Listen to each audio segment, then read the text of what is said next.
sujud menyembah-Mu.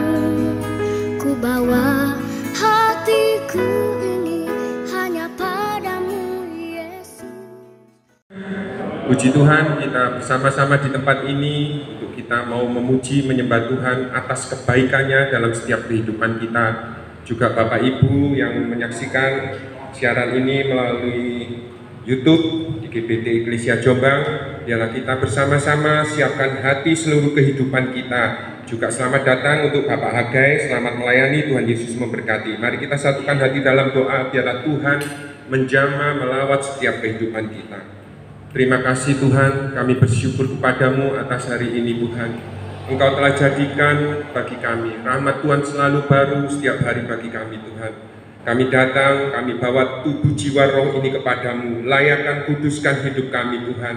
Dimanapun kami berada, juga umat-Mu yang lagi menyaksikan melalui video ini Tuhan, Kau biar menjamah setiap kehidupan kami. Kami mau memuji menyembah-Mu Tuhan, dan kami mau diberkati oleh firman-Mu. Biarlah firman-Mu boleh bertumbuh berakar dan kami dapat melakukan karena kekuatan daripada-Mu, yaitu Roh Kudus-Mu yang tinggal di dalam hidup kami. Terpujilah nama-Mu hanya di dalam nama Tuhan Yesus. Yang siap memuji menyembah Tuhan, mari kita sama-sama katakan amin.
dalam hidupku.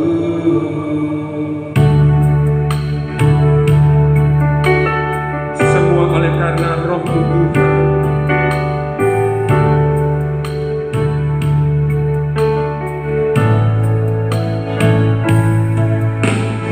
Bukan dengan kekuatanku, sudah menjalani hidupku tanpa Tuhan yang di sampingku. Ku tak mampu sendiri, Engkaulah kuatku, Engkaulah kuatku, yang menopangku. Ku pandang wajah-Mu dan berseru, pertolonganku datang dari-Mu. Benar Tuhan, jangan lepaskan, Kaulah harapan dalam hidupku. Ku pandang wajah-Mu dan berseru, pertolonganku datang dari-Mu. Kami akui Tuhan, jangan lepaskan, Kaulah harapan dalam hidupku. Terima kasih untuk Roh Kudus-Mu dalam hidup kami.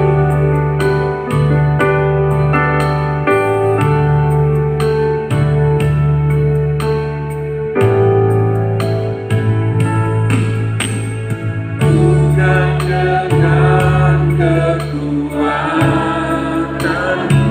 kami akui di hadapan-Mu Tuhan.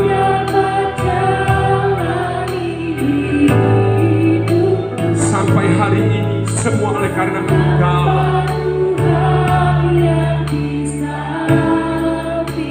Pegang tangan kami senantiasa. Engkaulah kuatku,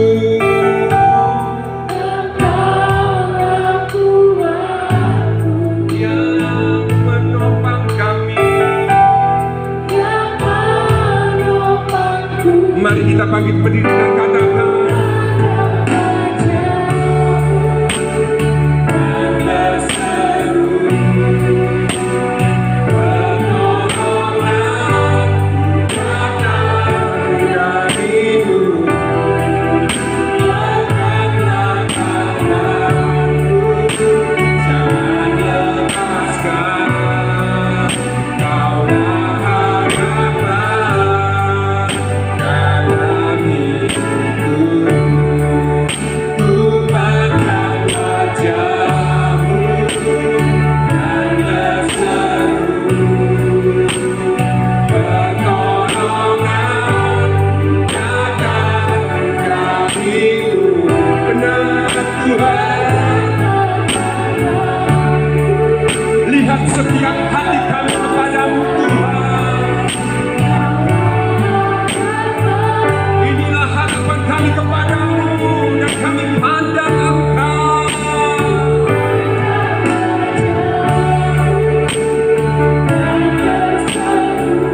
Saat ini kami datang Tuhan, setiap kami mengakui Engkaulah pertolongan kami.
Inilah pernyataan kami kepadamu Tuhan. Engkaulah harapan bagi kami Tuhan. Engkau tidak pernah mengecewakan Tuhan. Bukan karena kuat gagah kami Tuhan, tapi karena roh-Mu Tuhan yang hidup dalam hidup kami Tuhan. Engkau yang memampukan menyanggupan kami Tuhan. Dan tiba saatnya untuk kami diberkati firman-Mu Tuhan. Urapi kami, urapi hamba-Mu setiap kami Tuhan. Tutup bungkus dengan kuasa dan roh kudus-Mu. Biarlah firman-Mu boleh bertumbuh, berakar, dan kami dapat melakukan oleh karena kekuatan daripada-Mu. Terpujilah nama-Mu hanya di dalam nama Tuhan Yesus yang siap diberkati firman Tuhan. Mari kita sama-sama katakan amin. Saya persilakan saudara untuk duduk. Waktu dan tempat saya persilakan untuk Bapak Agai.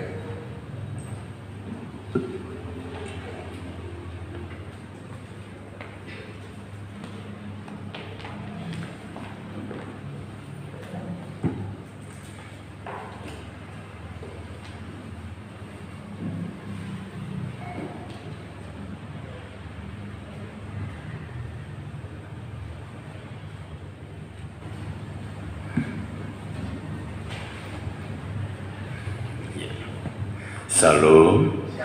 Selamat pagi Bapak Ibu, saudara sekalian. Tuhan berkati pada kita. Terima kasih buat Tuhan. Akhirnya walaupun sedikit pengetatan, tapi kita boleh beribadah adalah anugerah Tuhan. Sebab di GBT masih ada yang belum ibadah, saudara. Sebenarnya saya tugas hari ini saya harus ke Lumajang sebenarnya, tapi sehubungan GBT Lumajang belum buka ibadahnya, jadi saya harus kirim rekaman, ya disiarkan secara online oleh YouTube. Jadi waktu Pak Amin memberikan tugas ya pas saja Mama di Lumajang buka ya, nggak tahu lagi nanti ya. Dan Surabaya juga belum buka, di Babatan Pantai Karangasem juga belum buka, di Alfa Omega juga belum buka, ya banyak. Dan terakhir saya ada dilapori memang habis masalah yang di Petamburan, COVID di Surabaya naik tajam, itu tapi tidak semua. Saya tanya masih ada yang akhirnya tutup juga. Teman saya di Blitar bahwa zonanya jadi merah, sempat libur lagi. Tapi puji Tuhan, itu kita yang ada. Mari kita pergunakan anugerah Tuhan ini dengan baik, saudara. Ya. Kalau di Dawar ini rada gablek. Jadi mulai dari Maret sampai hari ini hanya libur 3 kali, semuanya boleh. Tapi saya harus diwanti-wanti saya. Dan yang di Direjo baru sama dengan ini, mungkin baru bulan Agustus baru boleh, tapi harus dengan protokoler yang ketat. Ya, sebab itu mari kita bersyukur. Saya yakin walaupun ibadah kita menghadapi banyak pengetatan, tapi saya yakin pertolongan Tuhan tidak akan ketat. Tuhan akan terus memberikan pertolongannya buat kita sekalian. Ya. Terima kasih buat Pak Amin yang memberikan kepercayaan buat saya untuk menyampaikan firman Tuhan. Mari saudara, kita akan membuka Alkitab kita. Saya akan waktu bahwa ini jam 8:04. Saya harapkan 40 menit selesai, syukurnya 30 menit. Diawasi. Oke, saudara, saya diberi tema oleh Bapak Amin tentang karunia Roh Kudus untuk jemaat. Saudara, 1 Korintus 14 ayat 1 sampai 25. Saudara, di situ kita akan melihat, ya.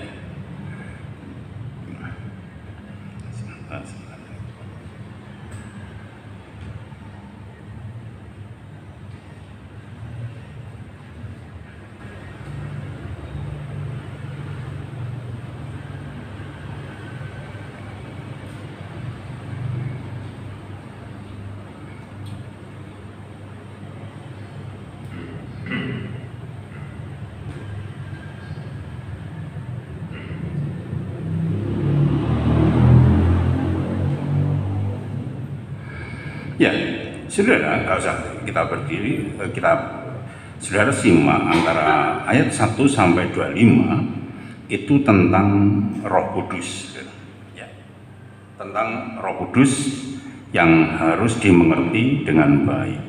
Ya.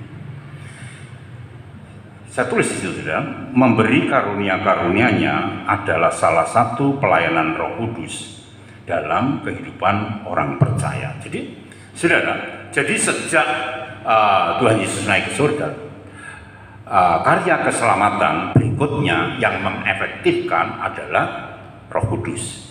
Betul? Setelah Roh Kudus turun dan Roh Kudus mulai memberikan pelayanannya, dan di antaranya pelayanan itu adalah memberikan karunia-karunia-Nya kepada sidang jemaat atau kepada orang percaya.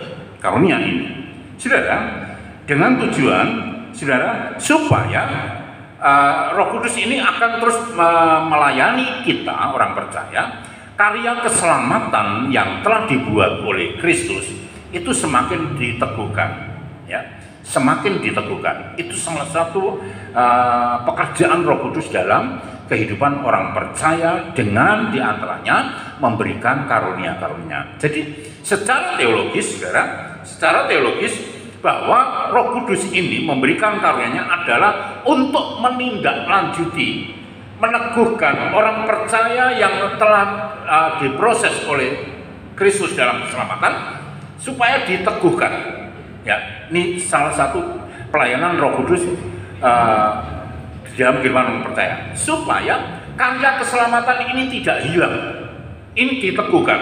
Roh Kudus dengan memberikan karunia-karunia-Nya adalah untuk meneguhkan, supaya karya keselamatan yang efektif itu semakin efektif, saudara. Itu secara teologis, saudara. Nah, Roh Kudus memberikan karunia juga. Ini ada kasus sebagai latar belakang kenapa Paulus menegaskan tentang pentingnya karunia-karunia Roh. Dan di antaranya, saudara, supaya ini Roh Kudus juga akan menertibkan secara gereja nih. Kalau kita lihat latar belakang, sejarahnya benar ya. Orang Kristen yang di Korintus saat itu hidup di bergereja itu ingin memperagakan, sudah ingin memperagakan kehidupan rohaninya dengan macam-macam aktivitas. Nah, dilihat ada kecenderungan yang tidak disiplin, maka Rasul Paulus memberikan pengajaran tentang bagaimana Roh Kudus memberikan karunia-Nya supaya tertib, saudara. Supaya tertib, sebab bahwa di 1 Korintus ini kita akan melihat juga, di 1 Korintus ini orang percaya di gereja jor-joran tentang kapasitasnya, tentang rohaninya jor-joran. Ada yang berbahasa roh, ada yang bernubuat dan sebagainya. Nah, ini dilihat ini kurang bagus, ini kurang tertib. Nah, secara bergereja, supaya dengan karunia Roh Kudus ini, supaya sidang jemaat di gereja mempunyai kehidupan yang tertib. Sebab kehidupan di dalam Kristus adalah kehidupan yang tertib. Ya, kehidupan kekristenan, kehidupan orang percaya di dalam Kristus adalah kehidupan yang tertib. Oleh sebab itu, saudara, karunia Roh Kudus ini untuk menertibkan kehidupan orang percaya di dalam memperagakan karunia-karunia kehidupan rohaninya. Itu, saudara, supaya jangan sampai nanti orang luar lihat orang Kristen kok aneh. Oleh sebab itu, Roh Kudus memberikan karunia-Nya supaya tertib kondisinya. Nah, oleh sebab itu, saudara, dengan pengertian ini diharapkan kita orang percaya semakin memahami. Kita terus diatur supaya tertib. Orang Kristen adalah orang yang tertib, baik di dalam kehidupan pribadi, dalam beribadah tertib semua. Contoh saja, coba waktu saya izin kepada Polsek waktu pandemi, saya pakai strategi supaya saya minta izin kepada Kapolseknya pas dino Jumat, saudara. pas tak ambil pas Jumatan. Sudah kita kan Jumatan sudah, saya masuk. Lalu dia tidak bisa jawab sudah. Ya saya minta tolong ya Pak Pendeta, supaya gereja jangan seperti itu loh, tidak tertib itu. Diperbolehkan ibadah tapi gak tertib, duduk tidak tertib, tidak pakai apa masker, tidak pakai cuci tangan dan sebagainya. Nah boleh beribadah tapi harus tertib. Nah saudara, kita diatur isang tertib saudara. Maka kita jangan kaget, kekristenan kita adalah kehidupan yang tertib. Bayangkan saudara, gak enak loh saudara, ya gak enak, apalagi Natalan besok ini. Saya dipesankan, Pak Pendeta, jangan sampai jabatan saya dicopot ya, gara-gara Natalan nanti. Terus saya mikir, saudara, oh iya, Natalan kan wakil wong, saudara, kan banyak orang datang. Nah, akhirnya saya membuat keputusan bahwa coba Natal secara sederhana aja, secara sederhana, ibadah seperti ini. Yang penting kan jalan nih, saudara, gitu. Mbak hadiah nih. Alah, Natalan ini ngrungokno firman Tuhan, blegedes gak, saudara. Iya kan? Amin. Duh. Saudara, yang penting guyub rame, klambi anyar, parfum anyar, rambut anyar, kuku anyar. Itu sih penting, saudara, iya kan? Tapi oke, akhirnya saya tutup tahun saya buat pagi tahun barunya, sebab malam nanti gak maksimal, pagi dan ramai. Nah tertib saudara, ya kehidupan kita disuruh tertib sampai orang lihat tuh gereja itu lihat. Jadi mulai dari kecil sampai besar. Kalau di Indawar yang tua-tua tak taruh bawah saudara, sing nom-nom tak taruh dukur saudara. Kan saya tiru Jombang tak balkon tapi rada saudara, sing nom-nom kan dengkul sing kuat saudara, kita munggah sing kuat. Nah sing tuwa kan wis akeh ndeproke wis apa. Sudah tertib semua. Nah, mari karunia Roh Kudus saudara adalah untuk menertibkan kehidupan orang Kristen dalam bergereja, untuk memperagakan karunia-karunia apa, talenta-talenta yang ada dalam dirinya. Itu secara bergereja. Dan secara teologisnya, bahwa karunia Roh Kudus ini adalah untuk meneguhkan, melayani Roh Kudus dengan karunia-Nya itu untuk melayani kita supaya kita di dalam keselamatan itu teguh, semakin teguh. Itu terus dilayani oleh Roh Kudus. Nah, di antaranya ayat 1 sampai 25 itu karunia-karunia yang diberikan dalam konteks ini. Ada 3 karunia, saudara, ya. Ada karunia, tapi karunia banyak. Tapi ini kalau saya batasi ayat 1 sampai ayat 25 itu hanya ada 3 macam. 1, karunia bernubuat. Nah, ini jangan sampai orang Kristen ini bernubuat sekehendaknya sendiri. Maksud Roh Kudus memberikan karunia bernubuat, maka melalui Rasul Paul supaya bernubuat ini maksimal sesuai dengan eksistensi dari karunia ini maksimal adanya. Oleh sebab itu bernubuat pun harus diperhatikan baik-baik. Ya, sebab banyak boleh saudara orang Kristen bernubuat, nubuat koyo apa saudara? Ya kan? Mungkin saudara sekarang naik apa sudah motor, tiba-tiba mobilnya ini saudara Joni itu tumpangi tangan dalam nama Yesus jadi milikku. Ya, gak apa-apa. Tapi gak tertib saudara. Ya, saya kesini tidak pernah numpang tangan mobil siapa saudara. Tapi akhirnya Tuhan beri mobil juga, ya kan? Nah, saudara, nah bernubuat ini pun sebab di Korintus orang bernubuat itu karepe dhewe, saudara. Jadi saenake udele. Nah, ini kan kacau. Oleh sebab itu, padahal karunia ini satu sisi untuk memaksimalkan eksistensi orang percaya dalam dia menikmati anugerah Tuhan itu dan supaya tertib. Nah, diantaranya saudara bernubuat. Oke, saya tulis tentang nubuat ada 2 tafsiran, saudara.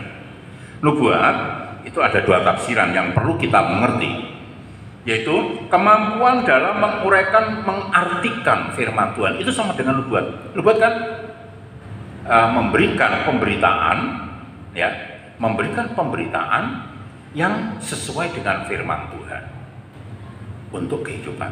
Nah, hamba Tuhan itu sebenarnya punya karunia nubuat, tapi nubuatnya ada satu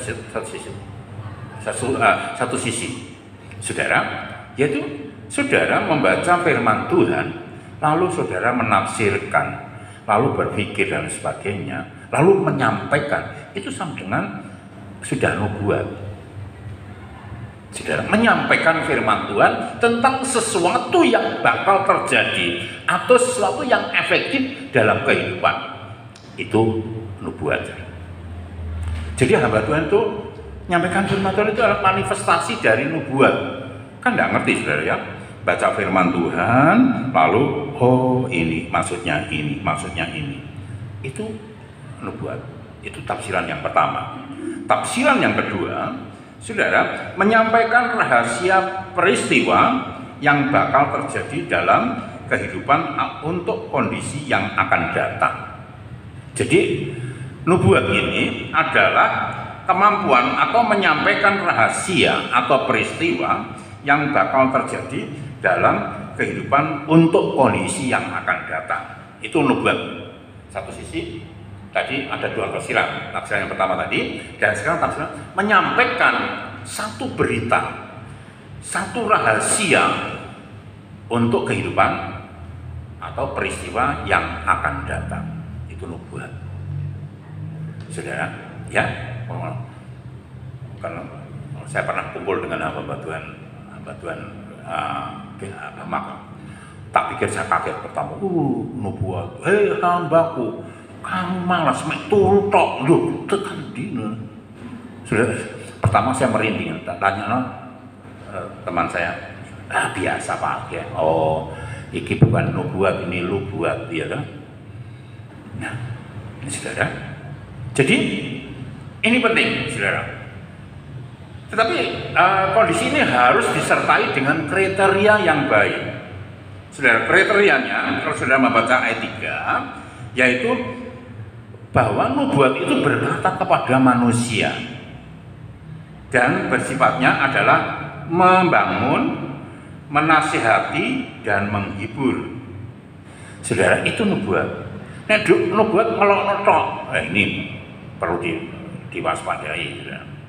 Ya, boleh kalau memang itu berurusan dengan dosa, saudara. Nah, ini kita diberi karunia, ya. Tapi memang Paulus mengatakan kejarlah semua karunia. Kalau sudah dikasih karunia, saudara, itu penting sekali. Sebab saya sendiri tidak punya karunia untuk tafsiran yang kedua ini, saudara. Ya, suatu saat saya akhirnya ditegur, saudara. Gara-gara apa? Gara-gara saya, permisi, maaf, saya tidak bisa bahasa roh, glosolalia tidak bisa. Ya, saya terus berkecamuk saat itu, lalu saya berdoa, tiba-tiba waktu kepenuhan Roh Kudus itu, saudara, itu berdoa di depan saya itu ngomong menemplak diri saya. Dia pakai ayat Injil Matius pasal berapa itu, kalau seorang anak minta roti, apakah orang tua akan memberi batu, saudara, ya, ada ayatnya, ya. Lalu saya mulai saat itulah saya diteguhkan, walaupun saya tidak bisa bahasa roh glosolalia, bahwa saya hidup penuh dengan roh. Kalau sendiri bisa, saudara. Tapi nah, kan orang Kristen kan kadang-kadang demonstrasi, saudara, lu gak apa-apa. Dan ini perlu, karunia itu tertib, ya, karunia itu tertib, saudara. Dan di sini akhirnya saya ditemplak, saudara. Dan saat itu saya meyakini bahwa saya adalah dipenuhi Roh Kudus, walaupun karunia untuk berbahasa roh saya tidak kasih, tapi dalam event-event tertentu bisa, tapi tidak sesering mungkin. Nah, di sini kriteria nubuat juga demikian kan. Nubuat jangan sembarangan bernubuat, nanti akhirnya bukan nubuat yang terjadi. Nah, di Korintus itu terjadi banyak orang Kristen itu terus tiru-tiruan, ya, nirokno satu nubuat, wah sedang laku keras nubuat kabeh. Paulus mulai memberi arahan, karunia Roh Kudus nubuat itu diberikan bukan untuk yang lain. Ya. Nah, di sini. Sudah, jadi di sini kita akan lihat berkata-kata kepada manusia itu bernubuat. Berkata-kata kepada manusia dan membangun, menasihati, menghibur, dan jalannya ayat 4 itu adalah membangun jemaat. Itu. Tapi yang dikasih karunia jangan pesimis, terus jangan takut. Kalau memang dikasih karunia, ya sudah dikasihkan, tapi di dalam memperagakan, merealisasikan, memanifestasikan itu harus ada kriterianya. Dan jangan kita menghakimi kalau ada orang yang dikasih, kita lihat orang itu. Ya, ada orang ya memang rotok saklek sudah, barang orang nubuat dikepoplak, ngomong apa kon? Akhirnya suatu saat dia mengatakan perkataan yang keras. Nah, ini repotnya. Jadi, saudara, kita bersyukur kita diberi karunia. Jadi karunia ini, sekian karunia itu sudah diberikan pada kita semua. Orang pernah diberikan. Tinggal manifestasinya ini adalah itu tetap otoritas Tuhan. Oh, ini kasih karunia ini cocoknya ini. Mau kasih karunia ini tambah gak cocok dan lain sebagainya. Itu dalam pantauan Roh Kudus. Nah, itu karunia nubuat. Itu yang menyampaikan firman Tuhan harus kita hargai, sebab dia memanifestasikan, menyatakan tentang karunia nubuat. Ya, sebab hamba Tuhan baca itu bukan sekedar baca, saudara. Dilihat kasusnya apa, lalu masalahnya apa, solusinya bagaimana, alternatifnya bagaimana. Itu hamba Tuhan mulai konsentrasi.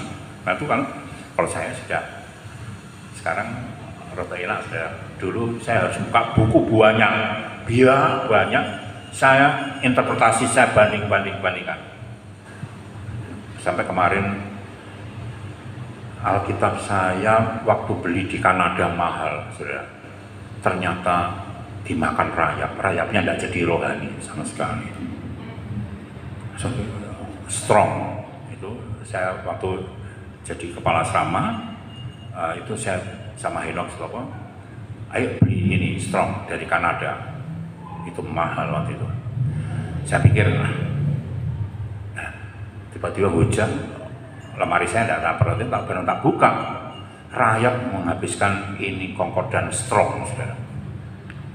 Mulai tidak jadi rohani, tak pikir rayapnya, tak pikir makan Concordan ini jadi rohani gitu. Sekarang kan gampang, buka ini internet, cari buku apa, bandingkan lari sana, lari sini, dan itu tidak mudah. Itu pakai karunia sendiri. Nah, itu saudara, hamba Tuhan yang menyampaikan firman Tuhan harus kita hargai dengan baik. Ya, harus kita hargai, sebab dia memikirkan dan lain sebagainya. Cocok enggak? Ya, ini roh nubuat membicarakan sesuatu yang akan datang. Ya, membicarakan rahasia kehidupan yang akan datang. Nah, ini. Oleh sebab itu, itulah roh nubuat, ya. Yang kedua, kalau kita membaca ayat yang kedua, ya, 1 Korintus pasal 14, siapa yang berkata-kata dengan bahasa roh tidak berkata-kata kepada manusia, tapi kepada Allah, sebab tidak ada seorang pun yang mengerti bahasanya oleh roh. ia mengucapkan hal-hal yang rahasia. Karunia yang kedua dalam konteks itu adalah karunia berbahasa roh. Ya, berbahasa roh. Saudara, kita perlu diberi karunia berbahasa roh supaya kita punya hubungan. Sebab hubungan kita dengan Tuhan itu bersifat roh. Ya. Hubungan kita dengan Tuhan itu kita mulai hubungan dengan dimensi roh. Kita diajarkan dalam dimensi roh. Sebab nantinya kita setelah meninggalkan dunia, kita akan masuk di dalam dunia roh. Saudara, itu kita bersyukur pada Tuhan. Tuhan kasih karunia bisa berbahasa roh. Ini bahasa-bahasa ini penting. Kita diajarkan bukan untuk memberi enggak. Saudara, kita dikasih karunia mengerti. Tapi kita harus tahu bagaimanakah etikanya, kriterianya dalam berbahasa roh. Nah, di Korintus masalahnya itu banyak yang tiru-tiru. Oleh sebab itu Paulus menuliskan dalam pasal 14 ini, inilah modelnya tentang bahasa roh. Sebab yaitu kejadiannya di mana? Di Korintus. Sebab mungkin di luar Kristus juga punya bahasa roh, saudara. Tapi roh apa enggak tahu, bukan Roh Kudus. Ya toh? Kayak kayak dukun. Ya toh? Nah, ini tradisi ini waktu di Korintus ini dibawa. Nah, ini Paulus mulai lihat ini tidak tertib, ini adalah perlu diluruskan supaya manifestasi penyataan dalam berbahasa roh ini tepat. Kalau tepat, maka yang mendengarkan, yang menjalani itu menikmati berkatnya.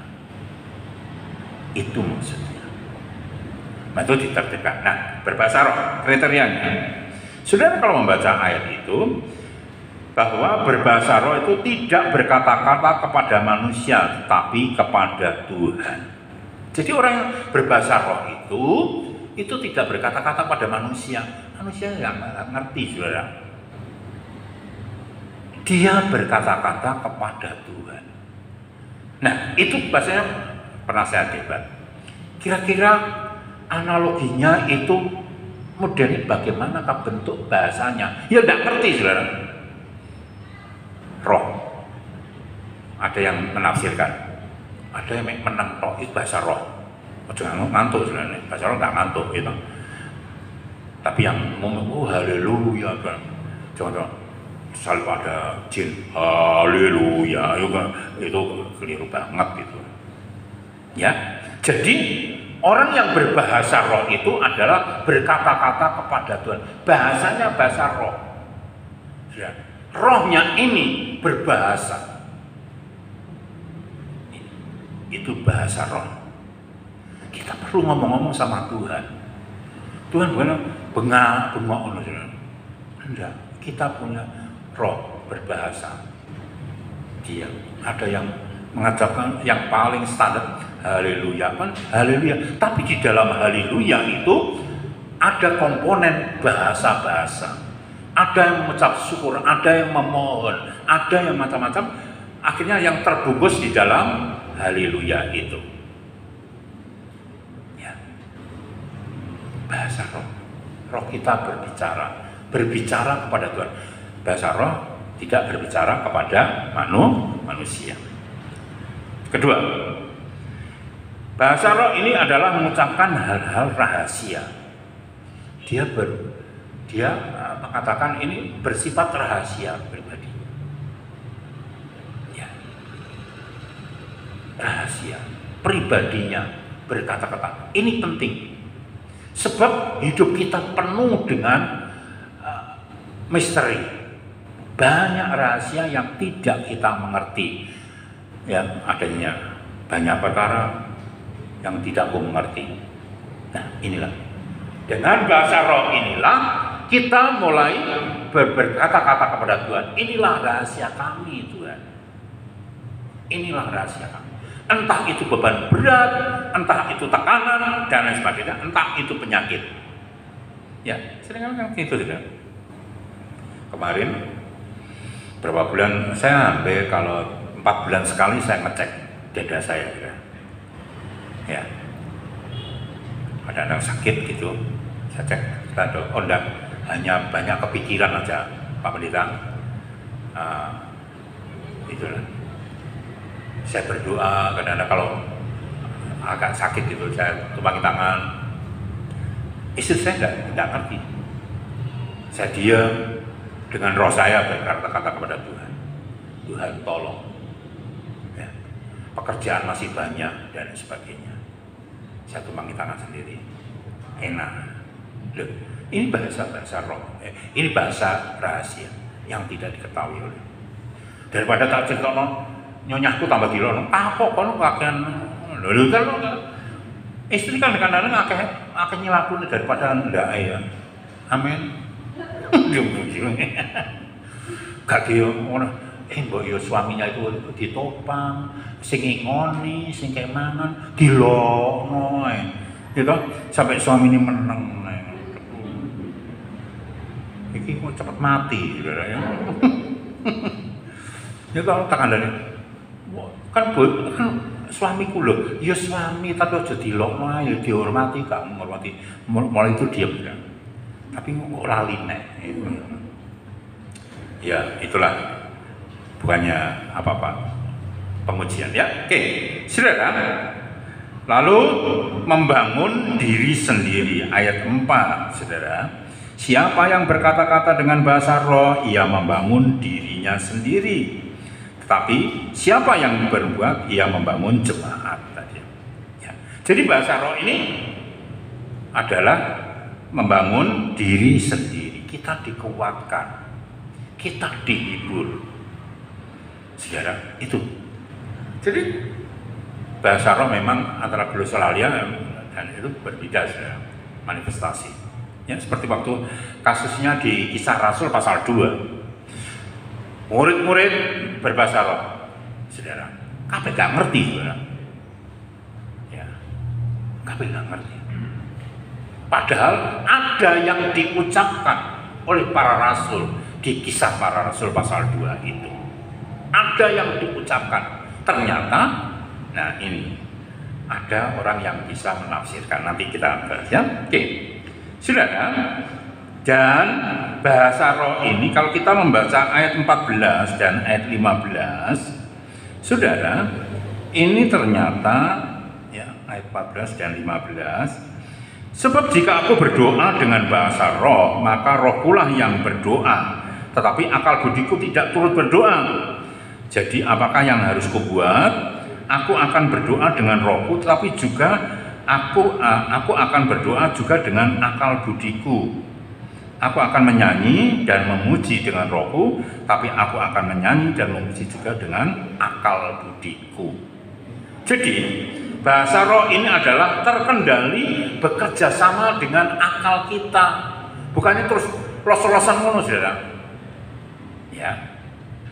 Bahasa roh itu terkendali dan bekerja sama. Memang waktu kita berdoa, itu roh kita bereaksi, akal kita enggak, saudara.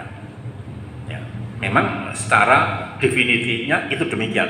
Tapi dalam pengertian berikutnya bahwa kalau kita berdoa, akal kita berdoa, ini kebanteran enggak ya? Ya, kebanteran enggak ini? Cocok enggak? Sebab Roh Kudus memberikan karunia adalah untuk membuat balance antara roh kita dan akal kita. Saudara, bukannya terus saudara bahasa roh lalu ada yang jawil, Anda kayak gak apa-apa, saudara, mau diteruskan gak apa-apa, saya gitu. Ya, saya berdoa kepada, oh ada tamu, entah nama sih ya, kurung amin, kan nggak mungkin, saudara, tak tinggal sih, Tuhan tahu, ini ada tamu, iya tak, bareng tamu ini semula terus nona haleluya. Tadi sampai mana? malaikat sampai kene, oh iya terus jadi akal kita ikut bekerja. Jadi karunia Roh Kudus ini akan membuat sinkron antara roh dan akal kita. Kalau kita akumulasikan dalam artian ternyata karunia Roh Kudus ini akan memproses kita bahwa antara roh kita dan akal kita nantinya akan bisa bekerja bersama-sama, berjalan bersama-sama. Jangan sampai jadi orang Kristen akalin rohnya gak melaku, atau rohnya melaku, akalnya gak melaku. Ini tidak seimbang. Kalau kita mau akumulasikan makna ini, jadi kita bersyukur Roh Kudus memberikan karunia untuk membuat kita bisa bersama antara akal dan roh kita, sehingga kita jadi Kristen gak ngakali. Orang Kristen ngakali kan? Halo, ada? Ya, sudah akal mulai sinkron dengan ini roh kita, roh yang dikuasai Roh Kudus, supaya akal kita juga terdeteksi, akal kita juga semakin disucikan. Nah, itu orang yang dikaruniai akalnya mulai terproses, ya, terproses, akalnya mulai berjalan seiring dengan kualitas rohnya dia yang dikuasai oleh Roh Kudus itu.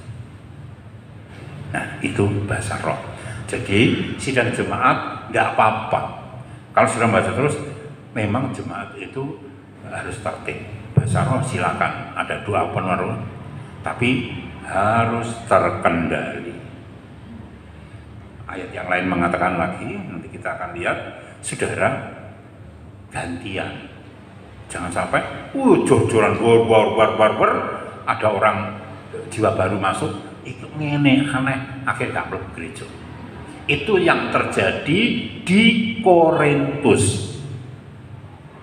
Jor-joran ini tidak baik.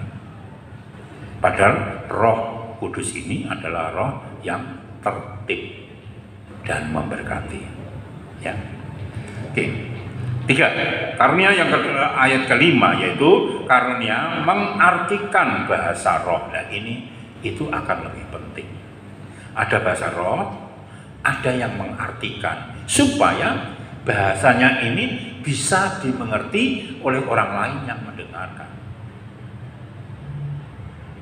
Saya kasih kesaksian. Saya tadi bahasa roh itu mahasiswa di depan, bahasa roh, tapi tiba-tiba tidak tahu suaranya siapa mengutip ayat itu. Bahasa roh itu Injil Matius.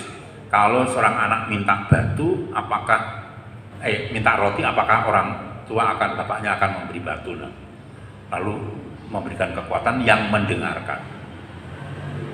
Nah, itu saudara, itu pasti kalau memang itu penting dinyatakan, biasanya Tuhan akan memakai salah satu seorang yang diberi karunia untuk mengartikan bahasa roh. Ya, itu adalah seperti kasusnya di Kisah Rasul pasal 2. Murid-murid bahasa roh, glosolalia, barbar. Tapi ini bahasa apa? Nggak ngerti. Tapi ada orang yang diberi karunia. Oh, itu pakai bahasa kita, bahasa Kapadokia, bahasa ini, bahasa itu, bahasa ini. Oh, mengerti. Isinya apa? Dia memuliakan Tuhan. Oh, nah, inilah pentingnya. Kalau ada bahasa roh, ada yang mengartikan, itu akan lebih efektif. Tapi kalau belum ada, tidak apa-apa. Berlakulah tertib, gantian. Ya, siji meneng, terus siji nyaut, teruskan. Jangan buang kebenaran pakai pengorok. Akhirnya kayak kebun binatang. Nek ngoroke gantian kan paduan suara, ya, selang-seling apinya. Bahasa roh juga demikian. Kalau dalam berjemaat loh, kalau sendiri dengan Tuhan silakan maksimal bahasa roh silakan.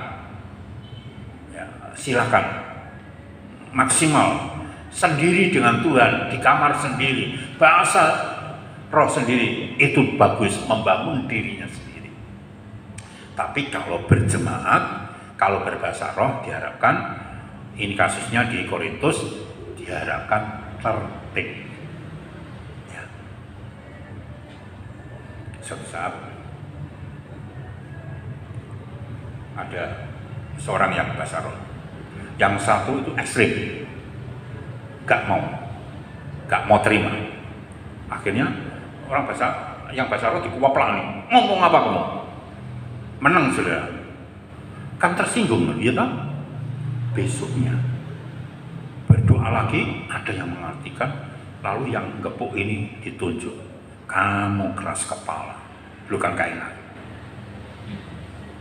Ya. Nah, itu.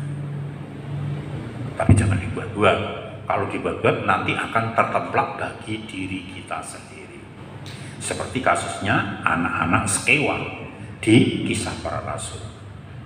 Tiru-tiru, aku tiru-tiru. Akhirnya besok, kau sopo, aku roh Paulus, kamu tiru-tiru. Akhirnya merusak dirinya sendiri. Ya, oleh itu, mari karunia ini kita maksimalkan dalam koridor yang tepat. Itu akan memberkati saudara, meneguhkan saudara. Saudara akan semakin yakin karya Kristus yang ada dalam diri kita semakin diteguhkan. Sebab yang mampu meneguhkan karya keselamatan Kristus dalam diri kita adalah Roh Kudus. Itu pekerjaan Roh Kudus. Itu secara teologis. Dan tentunya dengan karya Roh Kudus ini akan membentuk kita hidup bergereja yang semakin tertib dan semakin kudus. Dan terhadap diri sendiri secara pribadi akan dirinya semakin terbangun menjadi satu bangunan yang indah, yang sesuai dengan Tuhan. Ya. Yang terakhir, tujuan dari pemberian karunia Roh Kudus dalam jemaat. Sudah bisa baca ayat 26 sampai ayat 40. Di antaranya tujuannya adalah ada pembangunan kehidupan berjemaat.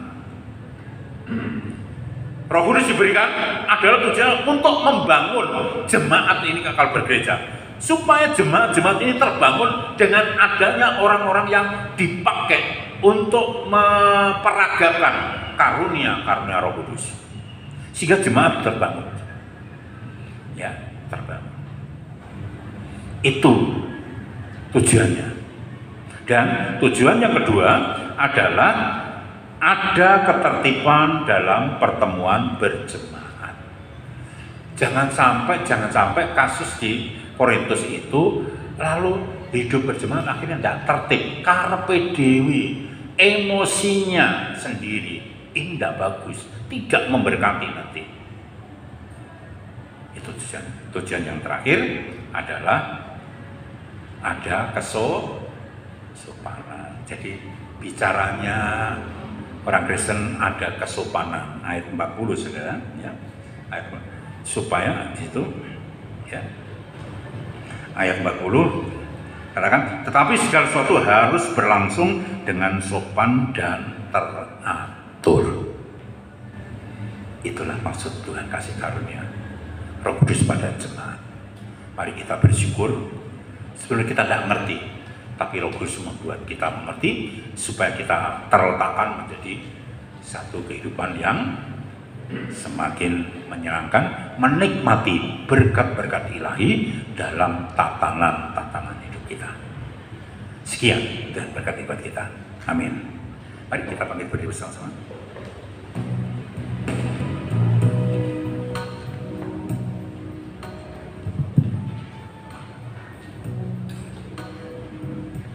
Peganglah tanganku, Roh Kudus.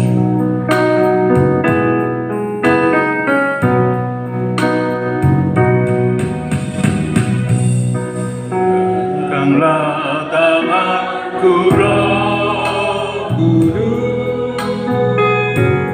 Setiap hari ku tak dapat jalan sendiri tanpa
terima kasih Bapak.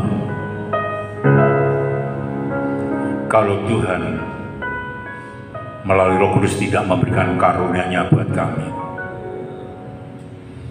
tidak akan terbentuk menjadi satu kehidupan yang semakin indah di hadapan Tuhan. Baik kerohanian kami, baik kami berjemaat maupun secara pribadi. Terima kasih Bapak. Terima kasih Roh Kudus atas karunia-Mu yang Tuhan sudah berikan buat kami. Mari Tuhan, dengan pemahaman firman-Mu pada pagi hari ini akan mengantarkan kami boleh memperagakan karunia-karunia Roh Kudus itu dalam koridor yang tepat sesuai dengan firman-Mu, dan di sanalah kami mendapatkan berkat di dalamnya. Terima kasih Bapak, terima kasih hamba-Mu sudah berhenti berbicara. Mari Tuhan, Kau akan tolong buat sidang jemaat-Mu tempat ini. Biarlah Roh Kudus akan terus berbicara, memberikan pemahaman-pemahaman, pengertian-pengertian yang lebih baik lagi, dan mengantarkan pada satu kehidupan yang menyenangkan hati Tuhan dan menjadi berkat dan semakin dikuduskan. Terima kasih Bapak, terima kasih memberkati buat semuanya ini. Bapak, kalaupun kami sudah menerima firman Tuhan, kami teringat sudah kami yang bisa hadir. Tuhan tolong berkati seperti Tuhan memberkati kami pada pagi hari ini dengan cara Tuhan sendiri. Tuhan berkati supaya sidang jemaat yang lain, saudara kami yang lain hari ini boleh memuliakan Tuhan dan menikmati anugerah Tuhan. Terima kasih Bapak, terima kasih. Jikalau kami sebentar menyelesaikan semuanya dan kami akan meninggalkan tempat ini, kami akan pulang ke rumah kami masing-masing. Mari Tuhan akan hantar perjalanan kami, sampaikan di rumah dengan selamat, dengan tidak kekurangan satupun. Jauhkan dari mara bahaya. Hal-hal yang tidak berkenan Tuhan, lakukan semuanya. Berkat ibadah akan kami bawa pulang, dan berkat ibadah ini akan memberkati kami, memberkati rumah tangga kami, memberkati pekerjaan kami, memberkati pelayanan kami, dan memberkati pengiriman kami. Terima kasih Bapak. Persembahan-persembahan yang sebentar akan kami nyatakan, Tuhan sucikan, kuduskan. Biarlah persembahan yang dapat menjadikan satu persembahan yang berbau harum dapat Tuhan, dan kembalikan dengan berlipat kali ganda. Memberkati usaha pekerjaan sidang jemaat-Mu yang ada. Tuhan berkati satu persatu supaya dalam pekerjaan, walaupun di dalam situasi yang sulit, Tuhan tidak pernah meninggalkan, dan Tuhan terus memberkati sidang jemaat. Terima kasih Bapak, terima kasih Bapak. Kami berdoa buat Pak Gembala kami, Bapak Amin bersama Ibu yang ditopang dengan saudara-saudara dan majelis-majelis yang ada, pengerja-pengerja yang ada. Mari Tuhan, di dalam mengemban tugas yang suci di kondisi pandemi ini, Tuhan akan terus menguatkan, menopang, menjunjung, terus akan memberikan kesehatan yang bertambah-tambah buat hamba-Mu ini yang sudah lanjut usia. Tuhan akan topang terus, biarlah dengan usia yang ada boleh dipakai menjadi berkat bagi orang lain dan memajukan pekerjaan Tuhan, khususnya di Jombang ini. Terima kasih Bapak, memberkati putra-putri, menantu, cucu yang ada, baik yang ada di Jombang, mungkin ada yang di Jakarta, ada di lain tempat. Tuhan memberkati semuanya. Terima kasih Bapak. Pelayan-pelayan Tuhan yang sudah melayani berjadwal pada pagi hari ini, baik pelayanan sebagai leader, singer, pemain musik, Tuhan memberkati semuanya. Penerima tamu, Tuhan memberkati. Pakai pelayan akan datang lebih indah dan semakin memberkati. Terima kasih Bapak. Terakhir kami berdoa bangsa negara kami. Tuhan, kami merasakan tangan Tuhan tidak pernah melepaskan buat negara kami, walaupun melalui masa-masa yang sulit, masa yang belum selesai secara tuntas, tapi kami merasakan Tuhan terus bekerja. Bersama Tuhan kami menyerahkan Bapak Kepala Negara kami, Bapak Presiden, Wakil Presiden, para menteri, bahkan sampai pada penguasa aparat yang paling rendah. Tuhan, kami berdoa Tuhan memberikan hikmat, kekuatan, kekudusan, sehingga boleh mengantarkan kami sebagai warga negara yang terlindungi, yang mempunyai kehidupan yang lebih baik untuk hari-hari yang datang. Tuhan akan tolong perekonomian bangsa negara kami. Tuhan akan tolong dalam panasnya politik pada akhir-akhir ini. Tuhan akan lindungi buat bangsa negara ini, sehingga kami boleh menikmati hadirat Tuhan dan kami boleh memuliakan nama Tuhan. Terima kasih Bapak, terima kasih. Kembalikan kami pada jam ibadah yang sudah terprogram untuk kami semakin dekat pada Tuhan dan kami semakin diberkati oleh kuasa Tuhan. Terima kasih Bapak. Terima kasih, kami sangat yakin Tuhan mendengar doa kami dan mengabulkan permohonan kami. Terima kasih Bapak. Mari kita angkat kedua tangan kita akan masuk dalam doa berkat. Sekarang saudaraku, pulanglah dengan sejahtera, dengan bawa berkat-berkat ilahi, berkat kemurahan, anugerah, damai sejahtera turun dari Allah Bapa, cinta kasih putramu yang tunggal Tuhan Yesus Kristus, dan dalam persekutuan Roh Kudus menyertai sidang jemaat sekalian, memberkati sidang jemaat sekalian mulai saat ini sampai Maranatha. Tuhan Yesus datang 2 kali di dalam nama Tuhan Yesus Kristus. Haleluya. Yang diberkati mata bersama. Amin. Kuserahkan diriku untuk Kau ubahkan, jadilah padaku